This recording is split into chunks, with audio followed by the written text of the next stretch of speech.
Assalamualaikum warahmatullahi wabarakatuh. Selamat pagi soleh-soleha. Bagaimana kabarnya hari ini? Alhamdulillah ya, insya Allah semuanya dalam keadaan sehat.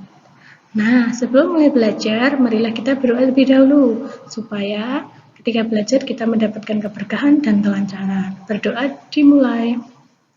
Selesai.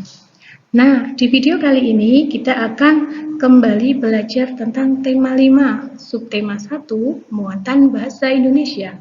Nah, untuk itu anak-anak dipersiapkan buku pulpena 2C. Are you ready? Yes, I'm ready. Untuk pembelajaran pertama yaitu tentang menjelaskan ungkapan permintaan maaf. Permintaan maaf biasanya diucapkan ketika melakukan kesalahan. Jika berbuat kesalahan, segera meminta maaf. Gunakan kata maaf saat meminta maaf. Permintaan maaf harus diucapkan dengan santun dan menggunakan nada yang lembut. Dalam artian ketika anak-anak melakukan kesalahan, kemudian meminta maaf, itu harus diucapkan dengan santun, lembut, dan tidak dengan suara yang tinggi. Selanjutnya yaitu mengidentifikasi ungkapan permintaan maaf. Nah, dalam mengidentifikasi permintaan maaf itu harus diucapkan dengan santun. Tujuannya apa? Tujuannya agar orang yang mendengarkannya dapat menerima permohonan maafmu atau menerima permohonan maaf kita. Kemudian kita dapat menanggapinya dengan menggunakan kata terima kasih. Selanjutnya, menuliskan ungkapan permintaan maaf. Permintaan maaf harus dilakukan dengan santun. Saat meminta maaf, gunakan kata maaf untuk ungkapan permintaan maaf. Meminta maaf harus dengan tulus dan bersungguh-sungguh. Jika sudah meminta maaf, kamu tidak boleh melakukan kesalahan yang sama. Selanjutnya yaitu contoh ungkapan permintaan maaf. Berikut contoh ungkapan permintaan maaf antara ibu dengan Dedi. Yang pertama, Dedi, apakah kamu melihat pulpen di atas meja ini? Dedi pun menjawab, maaf Bu, aku tidak sengaja membuang ke tempat sampah. Aku kira isi tinta pulpen itu sudah habis.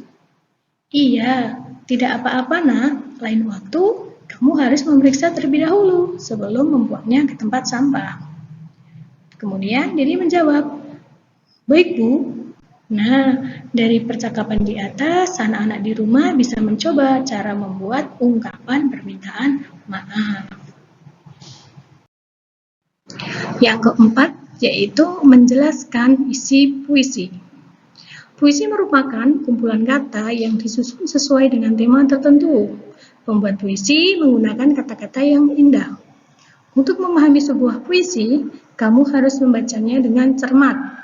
Kamu juga perlu mengerti arti kata-kata yang digunakan. Nah, selanjutnya, perhatikan contoh puisi dengan tema berikut. Nah, pada contoh puisi di atas itu berjudul tentang Mas Poki. Nah, pada puisi tersebut bertemakan tentang alam, yaitu ikan Mas Koki. Kemudian pada isi itu menceritakan tentang ikan peliharaan. Terbukti di sana terdapat kata di sebuah kolam di rumah kami tampak ikan yang berwarna-warni. Nah, itu termasuk menceritakan tentang ikan peliharaan. Kemudian isi selanjutnya yaitu isi puisi juga mengungkapkan perasaan bangga seseorang. Contohnya, ikan itu ikan Mas Koki, peliharaan keluarga kami. Nah, itu adalah contoh puisi sesuai dengan tema. Pada pembelajaran kelima, yaitu menentukan makna kata pada puisi. Setiap kata di dalam puisi memiliki makna atau arti tertentu. Kamu dapat mengetahui makna tersebut pada Kamus Besar Bahasa Indonesia atau KBBI. Selain itu, kamu juga dapat bertanya kepada guru atau orang tuamu mengenai suatu kata yang berhubungan dengan makna dari puisi tersebut. Yang selanjutnya, menanggapi pembacaan puisi. Untuk memberi tanggapan, kamu perlu memperhatikan hal berikut. Yang pertama, artikulasi. Artikulasi artinya kejelasan pengucapan. Saat membaca puisi, sebaiknya setiap kata diucapkan dengan jelas dan tidak terburu-buru. Yang kedua, intonasi. Intonasi artinya ketepatan nada. Saat membaca puisi, gunakan suara yang tidak terlalu kencang dan pelan. Jadi dalam artian ketika membaca puisi, intonasi itu harus stabil. Bisa didengar di depan kelas dan tidak terlalu kencang ataupun pelan. Yang ketiga yaitu ekspresi.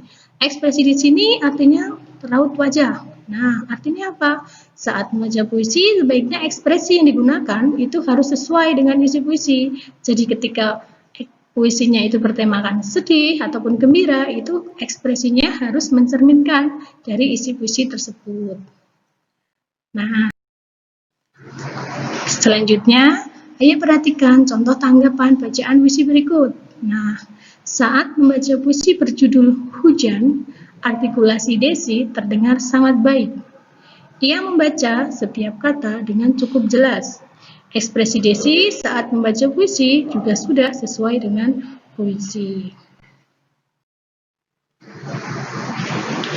Sebelum kita tutup, pada video kali ini kita akan mereview apa yang disampaikan dari awal sampai akhir. Untuk itu, yang pertama yaitu menjelaskan ungkapan permintaan maaf. Kemudian yang kedua, mengidentifikasi ungkapan permintaan maaf. Yang ketiga, menuliskan ungkapan permintaan maaf. Yang keempat, menjelaskan isi puisi. Yang kelima, menentukan makna kata pada puisi. Yang keenam, menanggapi pembacaan puisi. Nah, untuk itu, anak-anak di rumah harus tetap semangat dan terus belajar. Jangan lupa menjaga kesehatan, dan ingat pesan ibu, mencuci tangan, memakai masker, dan menjaga jarak. Sebelum diakhiri, marilah kita membaca hamdalah bersama-sama. Alhamdulillahirabbil alamin.